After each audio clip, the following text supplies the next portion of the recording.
45절 마리아에게 와서 예수께서 하신 일을 본 많은 유대인이 그를 믿었으나 이 나사로를 살린 사건은 많은 사람들의 인생의 전환점이 되었습니다. 이전의 삶에서 새로운 삶으로 돌아서는 터닝 포인트가 된 것입니다. 나의 인생에 대한 결정적 사건이 됩니다. 46절 그 중에 어떤 자는 바리새인들에게 가서 예수께서 하신 일을 알리니라. 메시지 바이블에는 밀고 하니라 이렇게 되어져 있습니다. 어떤 사람에게는 이 일이 아무 일도 아니었습니다. 그를 돌아서지 못하게 했고 살던 대로 살게 했습니다. 나는 돌아섰는가? 나는 돌아선 사람이 맞는가? 나는 돌아서서 살던 대로 살지 않고 새로운 삶을 사는 사람이 맞는가? 여러분의 가장 큰 결정적 사건은 무엇입니까? 나를 예수님께로 돌아서게 만든 결정적 사건이 있으십니까?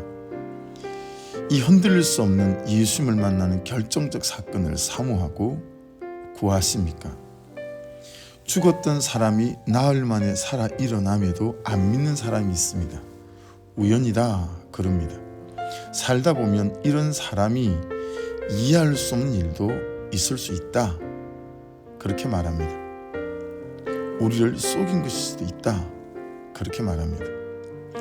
믿지 않을 이유가 뷔페 식당에 차려진 음식 가지수만큼이나 많은 사람들이 있습니다. 사랑하지 못할 이유도 그렇고 학생이 공부하지 못할 이유도 그렇고 성실히 열심히 살아가지 못할 이유도 그렇고 하지만 어떤 사람은 이 세상의 모든 사람이 누려받는 햇살 한 줄기에도 목이 메이는 감사를 합니다. 하나님의 은혜가 하시는 일입니다.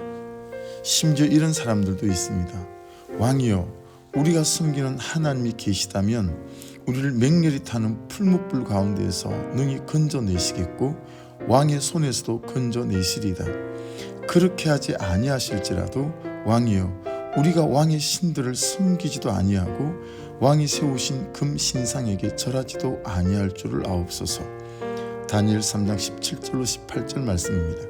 무엇이 이는 차이를 만들어낼까요? 하나님이 주시는 은혜이고 그 은혜가 만들어내는 믿음 아니겠습니까? 여러분 우리가 하나님을 사모해야 합니다. 하나님이 주시는 은혜를 사모해야 합니다. 하나님의 은혜가 만들어내는 믿음을 사모해야 합니다. 다니엘의 친구들을 통해서 알게 되는 것이 있습니다. 하나님의 은혜가 주시는 믿음은 결과를 믿음의 조건이나 이유로 삼지 않는다라고 하는 것입니다. 하지만 우리는 이 땅의 어떤 결과를 위해서 믿습니다. 오늘 본문에서는 그 대표적인 사람이 그 해의 대제사장이었던 가야바였습니다. 자기의 권력과 특권이 빼앗길까 봐 자기의 결과를 위해서 예수를 죽이자고 합니다. 우리는 결과를 믿는 것이 아닙니다. 우리는 하나님을 믿습니다. 우리는 결과를 보고 하나님을 믿는 것이 아니라 하나님 안에 있는 결과까지 믿는 사람들입니다. 이날부터는 그들이 예수를 죽이려고 모의하니라. 53절입니다. 예수님에게 결정적인 위험을 초래한 사건이 이 나사로를 살리신 사건이었습니다. 신앙생활에서 은혜는 은혜로 끝나지 않고 기적은 기적으로 끝나지 않음을 알 수 있습니다. 은혜가 클수록 우리를 무너뜨리려는 사단의 공격도 집요하고 구체적이고 강력합니다. 해서 은혜와 믿음은 누리고 받는 것도 중요하지만 보다 중요한 것은 은혜와 믿음을 잘 지키는 것입니다. 예수님이 선택하신 방법은 첫째, 드러나게 다니지 아니하시는 것입니다. 54절이죠. 너는 내가 내 아버지께 구하여 지금 12군단 더 되는 천사를 보내시게 할 수 없는 줄로 아느냐. 마태복음 26장 53절에서 예수께서 하신 말씀입니다.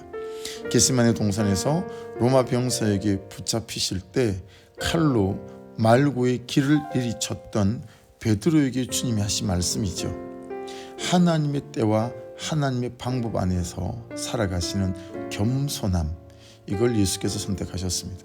두 번째는 그 길을 떠나는 것이었습니다. 그리스도인에게 공간의 개념은 매우 중요합니다.